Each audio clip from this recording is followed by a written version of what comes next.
nibyo koko uyu munsi twakoze urugendo turi kumwe n'abana b'abanyeshuri bahagarariye abandi n'abarimu babo ndetse na Subira Useke nka association y'abarokotse,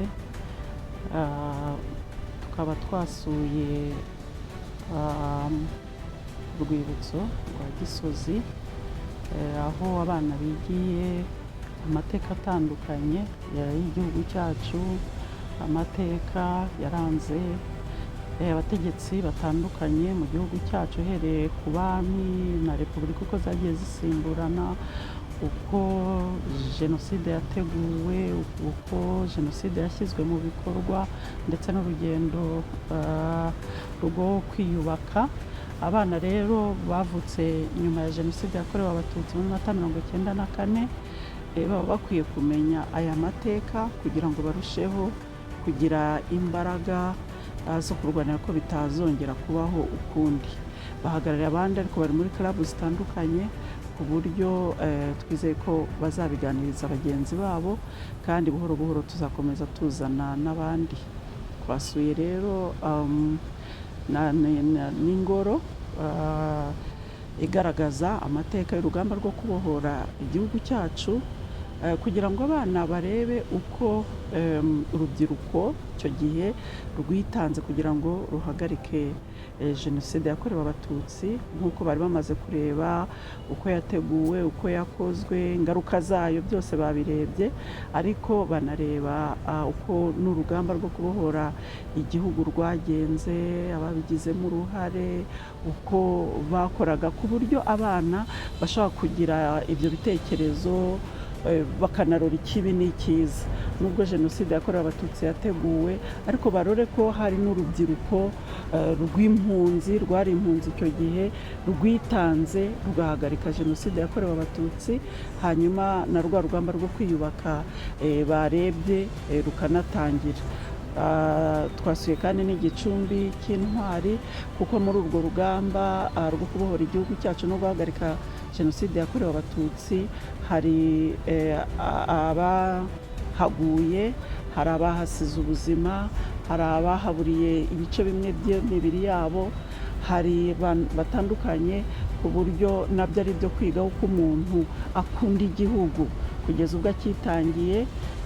Ni benshi batandukanye bahaburiye ubuzima, hanyuma uyu munsi ababashije kurokoka intambara yo kubohora igihugu bakaba barabashije no guhagarika jenoside yakorewe abatutsi, uyu munsi tukaba dufatanyije mu kubaka igihugu cyacu kizira amakimbirane, amacakubiri, ahubwo igihugu cy'abanyarwanda.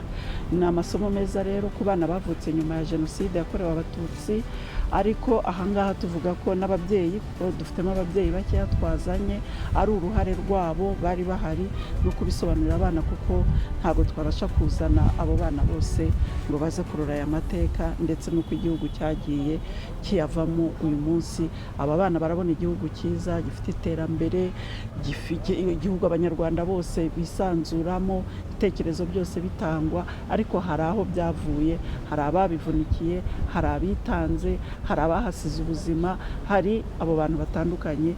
Ni byiza ko abana babimenya kugira ngo bamenye n'uburyo bakwiye gufatanya bakirinda amacakubiri. Ariko iri tsinda ryasuye ahantu hatandukanye mwabonye, yaba urwibutso rwa jenoside rwa Kigali, ingoro y'amateka y'urugamba rwo guhagarika jenoside no kubohora igihugu, ndetse n'igicumbi cy'intwari. Ni itsinda rigizwe n'abanyamuryango ba association Subira Useke, inafasha amatsinda y'ubumwe n'ubudaheranwa mu kwiga no kumenya amateka yaranze igihugu, hagamijwe ko twimakaza ubumwe n'ubudaheranwa mu bakiri bato, twubaka u Rwanda twifuza. Ubundi Subira Useke muri gahunda cya mbere ni association yashinzwe 1995, ishinzwe n'umubyeyi Mutarabayire Amélie wabaga mu gihugu cy'Ubufaransa mu gihe jenoside yakorwaga mu Rwanda, ariko umuryango we wabaga i Rwamagana ku musozi wa Rutonde, uribasirwa uratsembwa. Aho aziye abonye akaga igihugu cyanyuzemo, ko abantu bapfuye n'ibibazo byariho nyuma ya jenoside, ukwigunga n'ukwiheba, ashinga umuryango awita Subira Useke. Uwo muryango wari ugamije guteza imbere ibikorwa cyane by'umubiri, birimo kubakira abatagira aho baba, kubaha amazi, umuriro, kurihira amashuri abana b'imfubyi, ariko ikindi gikomeye byari no gusana imitima y'abari barokotse jenoside. Nibwo yashyizeho iyi asosiyasiyo itangira ikora ibikorwa byo gufasha kwigisha imyuga, hashingwa ikigo cy'imyuga. Nyuma rero uko ibihe byagiye bikurikira, nibwo yaje gutekereza gushyiraho urwibutso rw'ubusitani bw'abana biherereye mu bitaro bya Rutonde, aho yanavugaga ko nyine abana batamenya amateka, kuko igihe cyo kwibuka iyo kigeze hari igihe batabasha no kwibukwa mu mazina yabo kuko baba barapfuye ari bato. Hakorwa rero ubwo busitani burimo amazina y'abana bato kuva ku myaka 0 kugeza ku myaka 15. Ikindi ni inyigisho zirimo zijyanye n'imitekerereze y'abana ku mateka no ku buzima abana babayemo muri jenoside. Turi hano rero ari amatsinda mwabonye mu bigo by'amashuri, aho bihurira niho nshaka kuganisha. Birahurira ko abana bari mu bigo by'amashuri bagomba kwitabwaho, yaba biga n'abatiga, kugira ngo bamenye amateka icyambere abana bagenzi be banyuzemo, ariko banasigasire ibyiza igihugu kigezeho kuko nibo mizero y'igihugu. Ari amatsinda yakorerwa mu bigo by'amashuri bitatu birimo GS Rutonde, Protesta, Groupe Scolaire Protesta na Groupe Scolaire ya Sovu. Ayo matsinda bamwe n'ubudaheranwa n'ubundi yita kuri bwa busitani bw'abana. Bariya rero mwabonye n'ababaye indashyikirwa mu bikorwa byo kwita ku byo tubashinga no kuba baratsinze isuzuma twabakoresheje tariki 15 z'ukwa gatatu, aho barushanijwe. Ibihembo rero twari twabemereye ubu tubigezeho. Cya mbere cyari ukubasurisha aho basabaga hashobora kongera ubumenyi bifuzaga kugira, ari cyo gikorwa uyu munsi twakoze. Hasigaye ikigo cya primaire epi Rutonde, kuko cyo n'abana batoya batemerewe gusura urwibutso. Ibihembo byabo tuzabibaha mu buryo bw'ibikoresho nkuko twari twabibemereye nyuma y'amarushanwa.